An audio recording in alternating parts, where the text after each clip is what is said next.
What is the most disgusting, ugliest thing that you've ever seen? That you've ever heard of? Got it in your mind? Well, I got one for you. It's probably not what you're thinking, so let's check it out.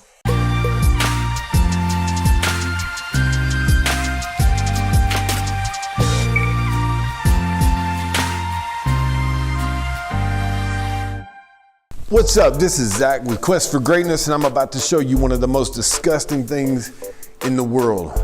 I think it is spiritual or Christian arrogance, however you want to put that. Sorry, I'm trying to get comfortable. Christian arrogance. It's hard to even get out. It's hard to even describe. I'm not faking or trying to be dramatic. It really is one of the sorriest things. And I'm going to start, like I said, with an apology to those who are not Christians. If you have run into somebody who is a professing Christian, who says that they are faithful to God and they follow Christ, and they have been arrogant towards you and they've acted like you are beneath them and you're less than them, and they've treated you as less valuable, if they have talked to you in a way that they just can't believe what it is you've done or what it is you're into, or they can't believe that you don't see the truth, please allow me, I mean this sincerely, please allow me to apologize for those people, because that is not what Jesus was about. That is not what God is about. You are valuable. Nobody is better than anybody else. The same offer that God has made to me and to anybody else that may have, somebody else that may have acted arrogant toward you, the same offer that they have is the same offer that you have. And I'm telling you, I feel badly in a way for those people, because they probably have no clue that their own soul's in jeopardy while they're looking at and judging you. All right, the best way I can start this out is taking you to Luke chapter 18 in a parable, which is a story that Jesus told based in reality that helps illustrate the kingdom. And more about parables later. You've probably heard the terminology, but he tells this parable, which you assume is something from real life, or I do anyway.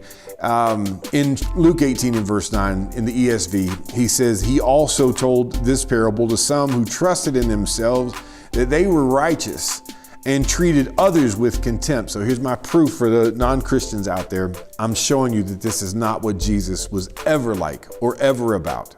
And certainly his followers, they got to change their profession, or they got to change their ways. Two men went up to the temple to pray, one a Pharisee and the other a tax collector. All right, to give you some illustration, Pharisees were the most righteous, quote unquote, considered to be the most righteous, the most versed, if you will. They had the best knowledge regarding the law. They were the professional, if you will, religious people. They were the top tier of what it meant to be religious.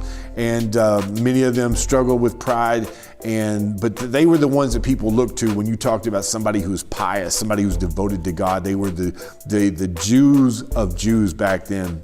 And so this Pharisee is praying in the temple, and this tax collector, who was considered like some of the lowest rung of Jewish society, because to put it short and briefly, these guys collected taxes for the Roman government.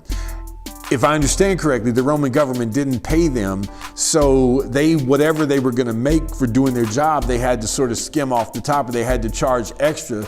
So they were known for taking advantage of this opportunity, and they were known for making their money off the backs of Jews who were paying into Roman government. And for the first time in history, the Jews are not self-governing; they are under Roman rule. So it's a double whammy. They're just considered the trash, if you will, of society. So you'll see them talk about publicans or tax collectors, depending on your version. So this Pharisee's praying in the temple, this tax collector's there. The Pharisee in verse 11, standing by himself, prayed thus, God, I thank you that I am not like other men. I want you to listen to this. I thank you that I'm not like other men, extortioners, unjust. Can you hear the tone? Unjust, adulterers, or even like this tax collector. He's saying, God, I thank you that I'm not like this bum over here. I'm not like this guy, this piece of trash. I fast. Listen, he's going to give reasons why God is lucky to have him. I fast twice a week. I give tithes of all that I get. But the tax collector, standing far off, would not even lift up his eyes to heaven, but beat his chest, saying, God, be merciful to me, a sinner. Jesus says, I tell you, this man, the tax collector, went down to his house justified rather than the other. For everyone who exalts himself will be humbled, but the one who humbles himself will be exalted. You find in Romans chapter 3 that all have sinned and fall short, and all are justified by the free gift of grace. Romans chapter 4, various other places tell me, and as I mentioned in the last video, tell me and tell everybody that'll pay attention, nobody earns anything with God.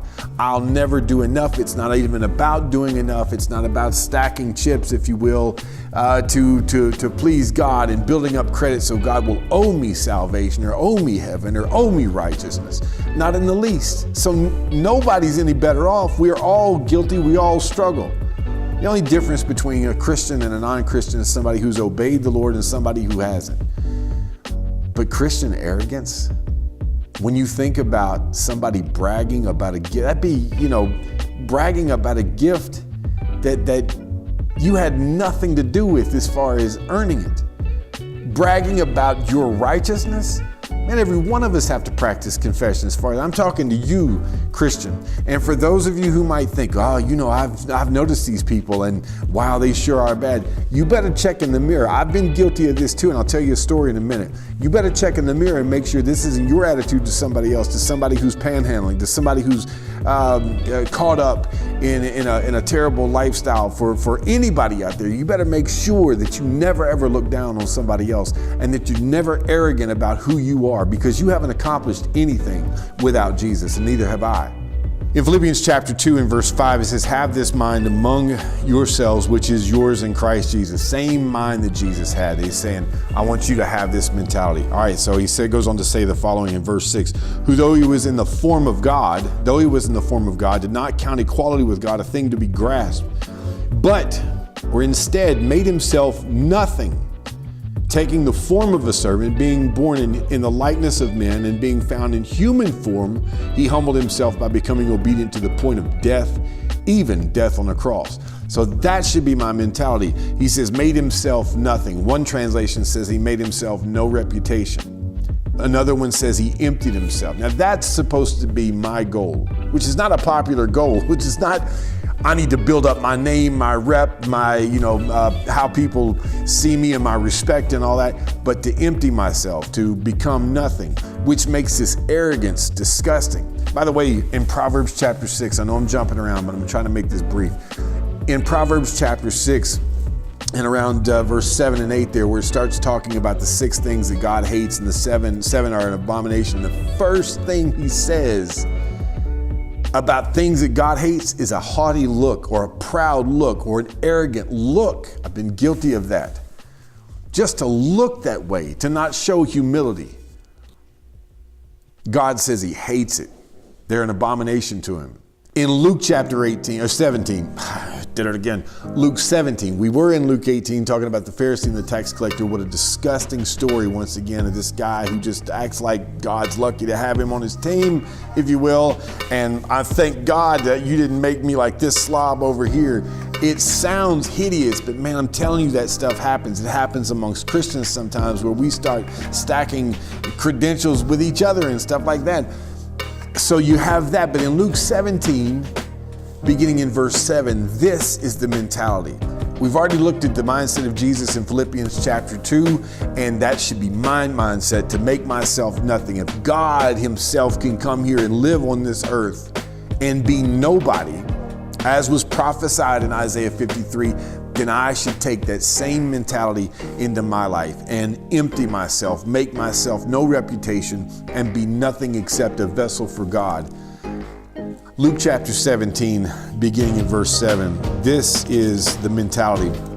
He says, will any one of you who has a servant, this is Jesus talking, will any one of you who has a servant plowing or keeping sheep say to him when he has come in from the field, come at once and recline at table? You did a good job. Come in and eat with me and relax. Will he not rather say to him, prepare supper for me and dress properly, and serve me while I eat and drink, and afterward you will eat and drink? Does he thank the servant because he did what was commanded? So also, when you have done all that you were commanded, say, we are unworthy servants. And we are. We are unworthy servants. We have only done what was our duty.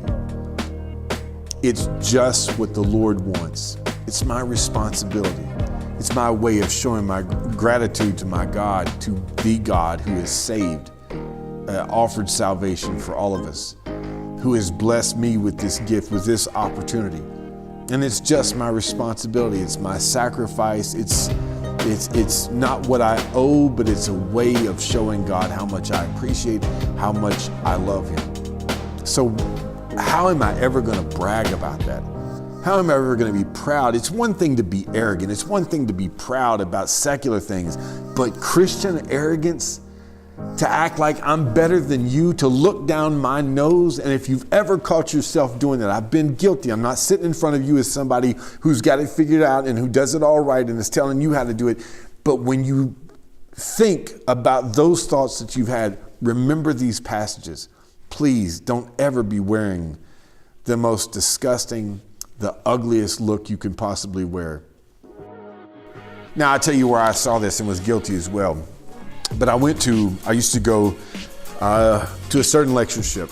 And I went, and they used to have an lectureship, for those who don't know, is a place where a lot of Christians will get together and you have different speakers, a variety of speakers, and usually a general subject, and they all come at it from different angles and have different topics and so forth. And so you have these books, these lectureship books, and in it you have the outlines or the notes from said lesson, and from the speaker you'll have an introduction and you get to know some things about him. Well, I went to the lectureship, and then they would introduce these men that got up to speak. And they're just vessels, just guys that are teaching.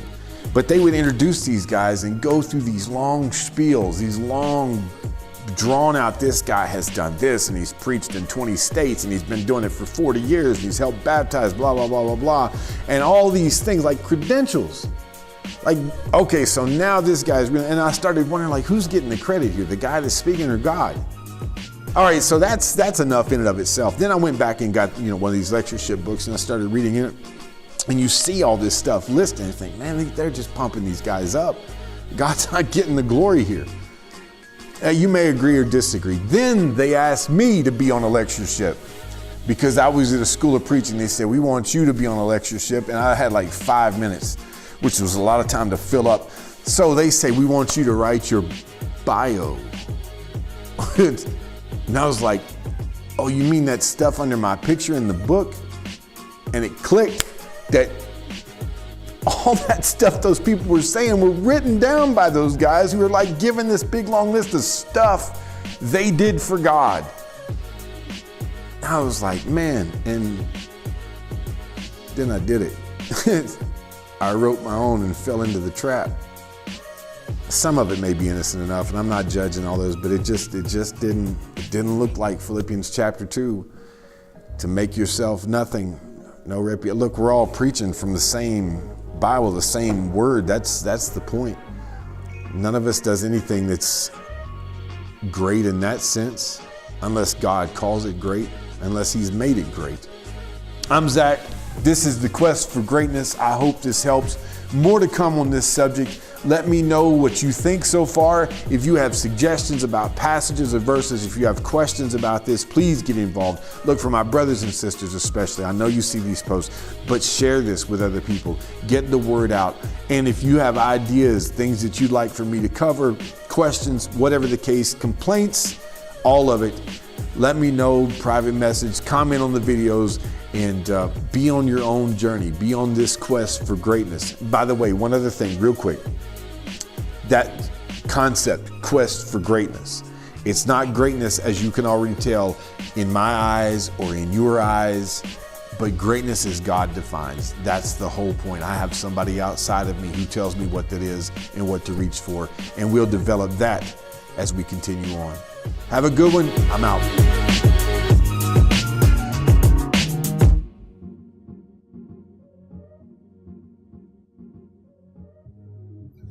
All right, thanks for watching the video. It is February the 7th in East Tennessee, and I'm riding around with the windows down. That's right, it's crazy. I think I said that right, February. We don't grammar much down there in East Tennessee, man.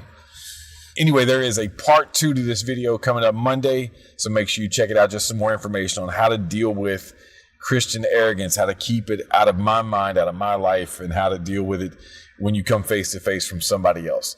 I hope you guys have a good one. Be on your own journey. Be on this quest for greatness. I'm Zach, and I'm out.